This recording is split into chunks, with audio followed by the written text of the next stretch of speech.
Hey, beautiful souls, welcome back to my channel. Today, I want to dive deep into something that's been a major part of my personal growth journey, my struggle with being way too understanding. Sounds a bit off, right? But trust me, it's a real thing, and I think some of you could relate. So here's the thing, I've got this super high emotional intelligence. I can really tune into what others are feeling, almost like a sixth sense. It's like my empathy levels are on steroids, and while that may sound amazing in theory, it didn't always play out that way in real life. Let's paint a picture, shall we? I had people in my life who would lash out at me, say some downright hurtful things, and even betray my trust in the sneakiest ways. And what did I do? You guessed it. I forgave them, like almost immediately. It was like I had an emotional get-out-of-jail-free card for them, and I was handing it out like candy. I mean, I'm talking about rolling out the welcome mat for disrespect without even realizing it. The whole forgiving thing, that wasn't even the major issue. The real kicker was that I kept letting these folks stick around in my life like they were VIPs or something. It took me a while to realize that I was basically inviting emotional and verbal abuse into my world. I was so focused on seeing the good in people that I completely missed the gigantic red flags waving right in front of me. It's like I was walking around with these rose-tinted glasses, and every time someone would hurt me, I just brushed it off as, oh, they're just having a bad day. And honestly, off the strength of the titles we give people, like sister, mother, best friend, and even husband, blurred my judgment so much. I was ignoring how they were treating me, putting them on this pedestal while they were just casually walking all over my feelings. It was wild.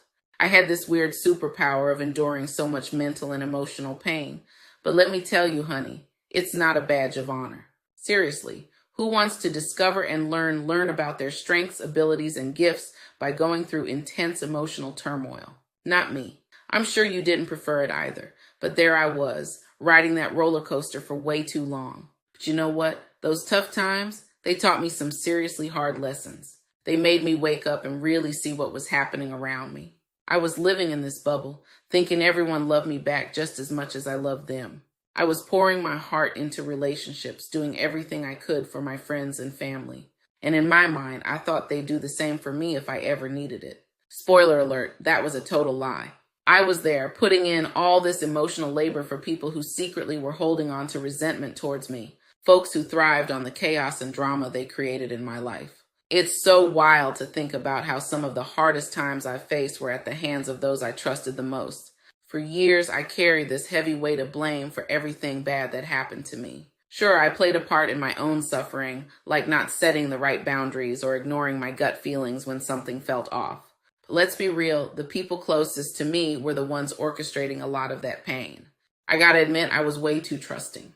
I thought I had this amazing circle of quality people around me. I believed my sister was my confidant, my best friend was my ride or die, and my partner was my rock. But in reality, those were the people who betrayed me the most. It was like I was living in a bad movie where everyone was out to get me.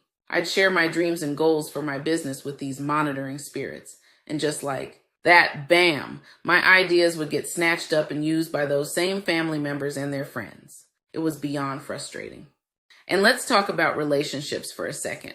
I'd confide in friends about someone I had met or interested in, and not long after, that beautiful vibe would just vanish. I'd get ghosted or treated like I was just some trash on the street. It was soul-crushing, to be honest. I would open up about my fears, share my past traumas, and instead of getting compassion, I'd be met with judgment. Or even worse, those experiences would be thrown back in my face. Harsh wake-up call, am I right? So if you're out there feeling like you're giving so much of yourself, your time, your energy, your love, and your trust, but you're getting none of it back, let this be your sign. It's totally okay to step back and reevaluate who you've surrounded yourself with. You deserve people who uplift you, not tear you down. That's all for today's video. I appreciate you hanging out with me and listening to my story. If you've ever been through something similar, I'd love for you to drop your thoughts in the comments below. Let's chat about it. And hey, don't forget to like, share, subscribe, and hit that notification bell for more.